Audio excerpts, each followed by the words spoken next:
Hi, boys and girls. Welcome back for Chapter 2 of Frindle. Yesterday we read Chapter 1, so now we're on Chapter 2. I hope you're ready. Chapter 2, Mrs. Granger. 5th grade was different. This was the year to get ready for middle school. 5th grade meant passing classes, it meant no morning recess, it meant real letter grades on your report cards. But most of all, it meant Mrs. Granger. There were about 150 kids in 5th grade, and there was 7 5th grade teachers, 2 math, 2 science, 2 social studies, but only 1 language arts teacher. In language arts, Mrs. Granger had a monopoly and a reputation. Mrs. Granger lived alone in a tidy little house in the older part of town.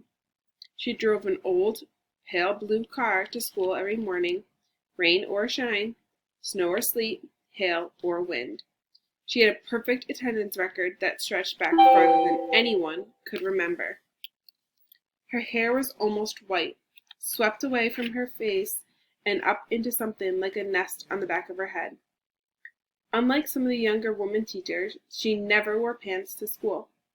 She had 2 skirt and jacket outfits, her gray uniform and her blue uniform, which she always wore over a white shirt with a little pin at the neck. And Mrs. Granger was one of those people who never sweats. It had to be over 90 degrees before she even took her jacket off. She was small, as teachers go. There were even some 5th graders who were taller, but Mrs. Granger seemed like a giant. It was her eyes that did it. They were dark gray, and if she turned them on full power, they would make you feel like a speck of dust. Her eyes could twinkle and laugh too, and kids said she could crack really funny jokes, but it wasn't the jokes that made her famous. Everyone was sure that Mrs. Granger had X-ray vision. Don't even think about chewing a piece of gum within 50 feet of her. If you did, Mrs. Granger would see you and catch you and make you stick the gum onto a bright yellow index card. Then she would safety pin the card to the front of your shirt, and you'd have to wear it for the rest of the school day.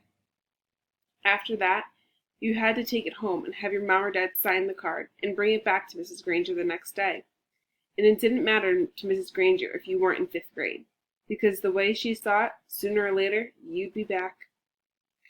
All the kids at Langton Elementary School knew that at the end of the line, 5th grade, Mrs. Granger would be the one grading their spelling test and their reading test, and worst of all, their vocabulary test.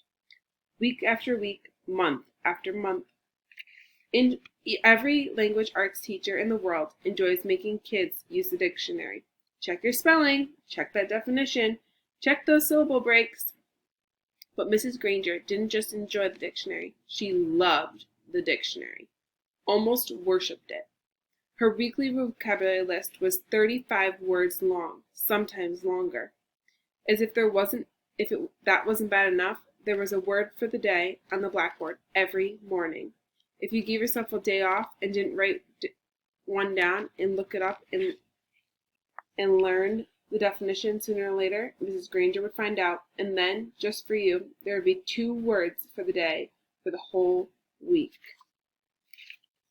Here's a picture of Mrs. Granger.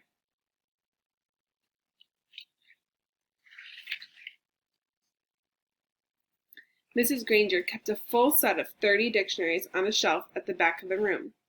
But her pride and joy was one of those huge dictionaries with every word in the universe in it, the kind of book that it takes 2 kids to carry. It sat on its own little table at the front of her classroom, sort of like the altar at the front of a church.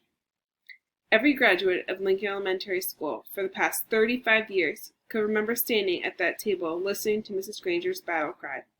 Look it up! That's why we have the dictionary! Even before the school year started, when it was still the summer before 5th grade, for Nick and his friends, Mrs. Granger was already busy. Every parent of every new 5th grader got a letter from her. Nick's mom read part of it out loud during dinner one night in August. Every home is expected to have a good dictionary in it so that each student can do his or her homework properly.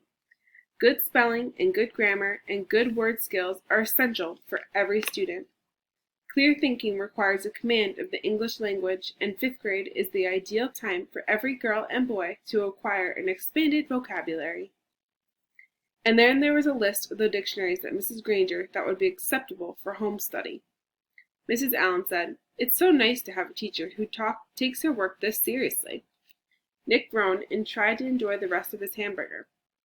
But even watermelon for dessert didn't cheer him up much. Nick had no particular use for the dictionary. He liked words a lot, and he was good at using them, but he figured that he got all the words he needed just by reading, and he read all the time. When Nick ran into a word he didn't know, he asked his brother or his dad or whoever was handy what it meant, and if they knew, they'd tell him, but not Mrs. Granger. He had heard all about her, and he had seen 5th graders in the library last year, noses stuck in their dictionaries, frantically trying to finish their vocabulary sheets before English class. It was still a week before school, and Nick already felt like 5th grade was going to be a very long year. So that is all for Chapter 2. I hope you guys will tune in tomorrow to listen to Chapter 3, and I hope you are enjoying it so far. I really wonder how his year with Mrs. Granger is going to go. So let's keep reading. Bye, guys.